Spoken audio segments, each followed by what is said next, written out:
महाभारत का महाआख्यान हमारे सामने आता है जिसमें कि एक अलग तरह से मनुष्यता की आवाज हमें दिखाई देती है। आपने कौन सा रंग चुना इसके लिए? मैंने चुना द कैरेक्टर ऑफ चित्रांगदा।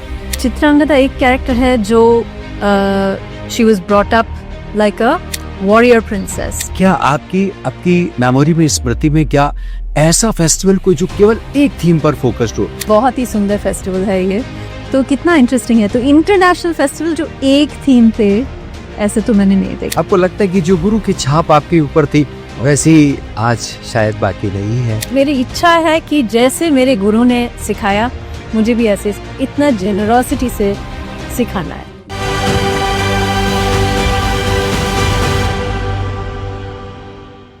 नमस्कार, वीर भारत में आज सांस्कृतिक संवाद की इस कड़ी में आपका स्वागत है दर्शकों। और इस वक्त हमारे स्टूडियोज में मौजूद हैं बातचीत के लिए प्रख्यात नृत्यांगना सुश्री अमृता लहरी। अमृता जी, आपका बहुत बहुत स्वागत, बहुत बहुत अभिनंदन है। लंबा समय हो गया इस कला के रास्ते पर कदम बढ़ाते बढ़ाते एक नृत्यांगना के रूप में आपने न जाने कितनी सारी सभाओं में अपनी प्रस्तुतियां दी हैं, न जाने कितनी तरह से नई नई कथाओं को, आख्यानों को, नई नई विषय वस्तु को आपने अपने नृत्य का विषय बनाया है। लेकिन इस समय आप महाभारत को लेकर काम कर रही हैं, और जब महाभारत का महाआख्यान हमारे सामने आता है जिसमें कि एक अलग तरह से मनुष्यता की आवाज हमें दिखाई देती है, कितने रंग हैं, कितनी मुद्राएं हैं, आपने कौन सा रंग चुना इसके लिए? तो मैंने चुना द कैरेक्टर ऑफ चित्रांगदा, जो है मणिपुर के राजकुमारी। She is actually she becomes one of the wives of Arjuna. जी। तो चित्रांगदा एक कैरेक्टर है जो she was brought up like a warrior princess, very strong, doing archery. लेकिन एक दिन वो फॉरेस्ट में डियर के पीछे भाग रहे हैं और she encounters Arjuna and she falls in love. अच्छा। And then she wants to change herself to a more feminine form. So this is the play between this masculine, feminine, this male, female characteristics within each of us. This is why ये तो हमारी भारतीय संस्कृति में ही अर्धनारीश्वर की कल्पना है हमारे यहाँ की गई है, और इसमें जो है वो शिव और पार्वती की उपस्थिति हम लोग देखते हैं। ये जो उसमें से निकल कर आ रही है चीजें, लेकिन चित्रांगदा की जो वॉइस है इसके अलावा भी बहुत कुछ कहती है। क्या कहती है? आज से उसका क्या रिश्ता है? Yes, exactly. It is so relevant. आज भी इतना relevant है ये सारे कैरेक्टर्स, लेकिन हमें ढूंढना पड़ता है ये, because you cannot also dance the character. हम नहीं प्रेजेंट कर सकते जब तक हमें लगता है कि मेरे अंदर भी कुछ है जो उस कैरेक्टर के अंदर है। मतलब मेरे लाइफ में भी ऐसा कुछ है जो कनेक्ट होता है उससे, एंड ऑडियंस भी ऐसे कनेक्ट होता है। जी जी। तो सबके अंदर ऐसा है कि समथिंग यू डोंट लाइक, जो पसंद नहीं है मेरे, maybe I am too dark, maybe I am too strong, maybe I am ऐसा कुछ है जो हमें चेंज करना है। लेकिन फाइनली चित्रांगदा जो कहते हैं अर्जुन को कि मैं हूँ चित्रांगदा, मैं ऐसे ही हूँ, मैं हूँ strong, I want to be your equal, আমাকে যদি সাথে রাখো। It's a Bengali poem from Tagore. So if you keep me with you as an equal, তবে চিনতে পারবে আমাকে, that you will understand, आप पहचानेंगे मुझे। So that is what she says to Arjuna. You have to know my real self. So आप इस उत्सव में आई हैं जिसे महाभारत नाम ही दिया गया है, और सभ्यताओं के संघर्ष और औदार्य की महागाथा, ये हमारे महाभारत के साथ जो टैगलाइन जुड़ी है, ये जो है जिसमें संघर्ष की, सभ्यताओं का संघर्ष और औदार्य की महागाथा, इसको किस रूप में आप देखती हैं? महाभारत में इतने सारे स्टोरीज हैं सर, मतलब जो भी, कोई भी लाइफ में कुछ ऐसा नहीं है जो उसमें नहीं है। हाँ, सब कुछ है। तो उसमें थोड़ा ढूंढना पड़ता है, फिर सब मिल जाती है। इट्स नॉट ओनली गीतोपदेशम और द्रौपदी और anything, there are so many smaller stories and Chitrangada is one small story. तो इतने सारे जो किरदार हैं, इतनी सारी कहानियां हैं। जब आप नृत्य के रास्ते पर निकली, ये जर्नी आपकी शुरू हुई, तो आपके हिस्से में ऐसे कितने किरदार आए या कौन सी कहानी आई? क्या चित्रांगदा से के अलावा भी आपने कुछ किया है महाभारत पर फोकस्ड? महाभारत पे मतलब गीतोपदेशम तो हमने कई बार दिखाया, because that is a very important. हाँ, so that is the most important, Draupadi, you know, so ये सारे स्टोरीज आते हैं, लेकिन पूरा एक कुचिपुड़ी नृत्य जो है डांस ड्रामा से आता है।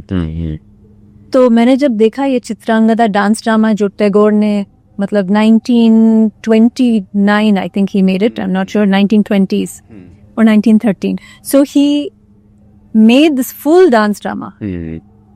तो मैंने सोचा वो डांस ड्रामा को अगर कंडेंस करके एक कैरेक्टर में लेके आ सकते हैं तो वो कैसा होगा, then you can focus on that character। तो I wanted to bring that, you know, that character's emotions, उसी कैरेक्टर का कहानी, उसी कैरेक्टर के जो कॉन्फ्लिक्ट है तो वो दिखाना था। ये तो स्टोरी लाइन की बात हुई, लेकिन जब आप इसे मंच पर ले गई तो मंच पे उसको ले जाने के साथ उसमें म्यूजिक आता है, उसमें कोरियोग्राफी आती है, इसको लेकर आपने क्या काम किया? बहुत। तो पहले तो हमने शुरू किया वो टैगोर के जो डांस ड्रामा है बंगाली में लिखे हुए, I am a Bengali also, so that's why I connected very much with that.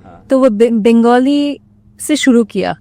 तो मैंने एक बार ट्राई किया कि कुचिपुड़ी बंगाली गाने पे कैसे लगेगा, क्योंकि कुचिपुड़ी है आंध्रा का। जी बिल्कुल। तो इट्स टू डिफरेंट कल्चर्स। हमारे देश में जो है मतलब हर स्टेट का अलग अलग कल्चर, कितना फर्क है, मतलब हर स्टेट का गाना अलग है, कॉस्ट्यूम अलग है, भाषा तो है ही। तो मैंने ट्राई किया कुचिपुड़ी ऑन रविंद्र संगीत। वाह, ठीक था, लेकिन मैच ठीक नहीं हो रहा था। तो फिर कुछ बंगाली सॉन्ग्स मैंने तेलुगु में ट्रांसलेट किया, तो फिर थोड़ा ठीक लग रहा था और सेट हुआ। म्यूजिशियंस के पास जाके वो कॉम्पोजिशन करवाया। फिर वो स्टोरी लाइन लाने के लिए we had to use every instrument. तो आपने देखा मेरे 4 म्यूजिशियंस थे, तो हर एक का यूनिक रोल और बहुत इम्पोर्टेंट रोल है। मृदंगम, खट्टम, नटवंगम, वोकलिस्ट और वायलिन, हर एक का इम्पोर्टेंट रोल है। वो साइड में बैठते हैं, लेकिन म्यूजिक और डांस एक साथ नहीं होएगा तो ठीक से नहीं होता है। तो बहुत काम किया उसमें। जी जी जी, ये बिल्कुल बकायदा। अब मैंने महसूस किया, देखते हुए भी महसूस किया कि किस तरह से हमारी हर विधा में जो एक पूरी प्रस्तुति में एक हिस्से की तरह आती है, लेकिन उसके बावजूद वो पूरे समग्र जो टोटलिटी में किस तरह से इफेक्ट पैदा करती है, और दर्शक दरअसल अपनी तरह से अपना रस तलाश लेता है। ये जो मैसेज जो कलाओं से निकल कर जाती है, महाभारत का एक चैलेंज तो है कि दरअसल उसकी जो वॉइस है, उसकी जो आवाज है, वो एक मैसेज के रूप में दर्शक तक पहुंचाने की चुनौती तो आप जैसे लोगों के पास में होती ही।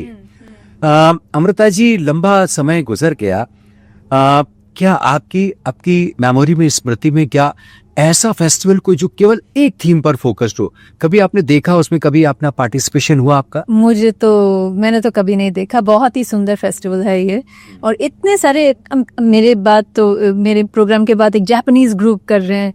तो आज उनसे भी बात हो रही थी कि वो कैसे सब कंटेम्प्रेरी डांस, फिर जापान का ट्रेडिशनल डांस सब लेके एक साथ कर रहे हैं।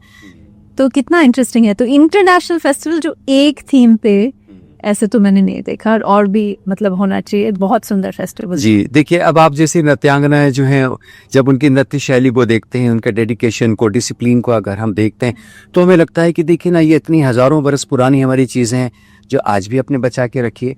और एक तरफ एक अलग किस्म का भीड़ है, बदहवासी है, बेचैनी है, अलग अलग किस्म का हम देखते हैं कि एक मार्केट ने और टेक्नोलॉजी ने जिस तरह से इफेक्ट किया सोसाइटी को।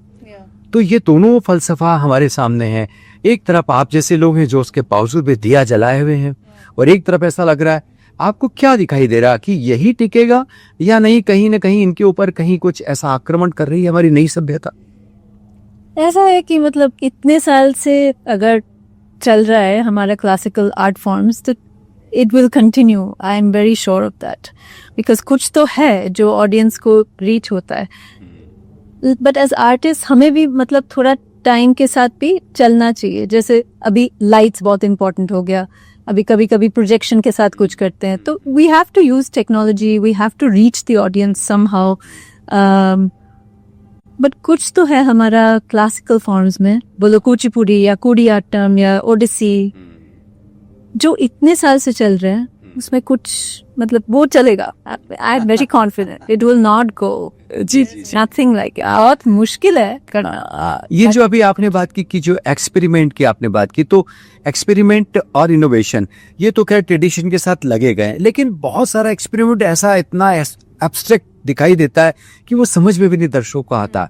तो एक प्रस्तुति ऐसी होनी चाहिए जो बहुत सरलता के साथ में जो है कम्युनिकेट हो सके। Yes, yes. लेकिन बहुत सारे ऐसे प्रयोग हम देख रहे हैं जिसमें कि हमें लगता है कि नहीं, ये केवल थोपे गए हैं। आप क्या देखती हैं, क्या समझती हैं इस चीज को लेकर? So if we are very true to our technique, like traditional जो हमारे अभिनय का टेक्निक्स है, हाँ। जैसे नाट्य शास्त्र में देखे जो गुरु ने सिखाया, if you go with that, you have to stay in those some grammar.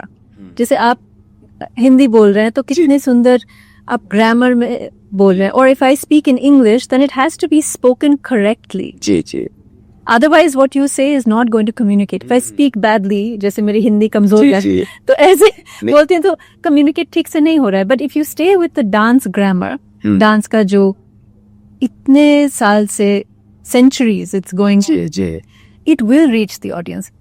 Now what will reach the audience, I don't know. आप जो समझेंगे मैंने जो बोला वो शायद अलग होगा. Maybe not exactly a match, but कुछ तो feeling है. मैंने जो डांस किया है हो कुछ तो फीलिंग आया. पूरा स्टोरी शायद नहीं समझा किसी ने, नो प्रॉब्लम, बट जो रस है, जो भाव है, वो कुछ तो पहुंचा उनको. देखिए, अब आप जिस अमृता से हम बातचीत कर रहे हैं, जो इतनी मैच्योर है अपने थॉट में भी और अपने आर्ट में भी, तो ये आपको गुरु शिष्य परंपरा से मिला है. हाँ जी, है ना? एक गुरु से मिला है, एक परंपरा जो चल कर आई और आपने उनके साथ जुड़कर काम किया. आपके गुरु कौन रहे? तो I have had many gurus. I have very fortunate. जरूर जिक्र कीजिए उनका. तो my first guru was Anuradha Nehru, जो यूएस में थे. जो मैं बचपन में यूएस में थी, और मेरे माँ जैसे सारे जो मदर्स है ना बाहर, वो सोचते हैं कि ओ मेरी बेटी को थोड़ा इंडियन डांस सिखाना है, इंडियन म्यूजिक सिखाना है. So she was searching for dance teacher, और डांस टीचर वॉशिंगटन डीसी में थे, Anuradha Nehru. She was very good, very strict. मतलब हाथ अगर ऐसे रखना है तो ऐसे ही रखना है और कहीं नहीं जा सकता है. तो बहुत अच्छा था मेरे लिए फाउंडेशन. फिर लीला सैमसन से मैंने she is a great Bharatanatyam गुरु. लीला सैमसन से सीखा, एंड शी इज माई गुरु. जय किशोर मुसलिकंटी, सीता नागज्योति, स्वप्ना सुंदरी, तो Sharmila Biswas. I have learn from many people, but each one gives me so much, and I have been really very fortunate. अब देखिए, जो अमृता जी जिस गुरु शिष्य परंपरा से निखर कर आई हैं, क्या अब आप जब गुरु बन के रूप में काम करती हैं और नई जनरेशन को सिखाती हैं, आपको लगता है कि जो गुरु की छाप आपके ऊपर थी वैसी आज शायद बाकी नहीं है? आज मैं ज्यादा नहीं सिखाती हूँ क्योंकि मैं परफॉर्मेंस में बिजी रहती हूँ ज्यादा. अच्छा. और अगर, लेकिन मुझे सिखाना है. मैं सिखाती थी पहले, अभी मेरा टाइम कम है, मेरे 2 छोटे बच्चे हैं, तो मेरा टाइम उतना ज्यादा नहीं होता है.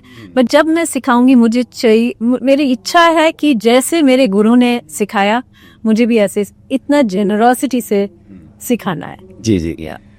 तो विरासत भी कभी कभी अपने भविष्य पर कुछ इस तरह मुस्कुराती है कि उसका सौभाग्य बोलने लगता है, और जब सौभाग्य बोलने लगता है तो अमृता जी जैसी कलाकार एक विश्वास बनकर हमारे सामने आती हैं, जो नई पीढ़ी को ऐसे ही आदर्श मूल्यों के साथ जोड़ने के संकल्प के साथ अपनी सक्रियता दर्ज करती हैं, जैसे कि उन्होंने अपनी इस यात्रा में दर्ज की है. अमृता जी, आप आई और आपने सांस्कृतिक संवाद की इस कड़ी में जो बातचीत की है, परंपरा के पक्ष में, महाभारत को लेकर, प्रयोग और नवाचारों को लेकर, नई पीढ़ी को लेकर, अपने गुरुओं को लेकर, निश्चित रूप से ये बहुत ही प्रेरणा के सूत्र हमारी नई पीढ़ी के लिए आपने दिए हैं. आप आई, आपने संवाद में हिस्सा लिया, आपका बहुत बहुत धन्यवाद. धन्यवाद. Thank you.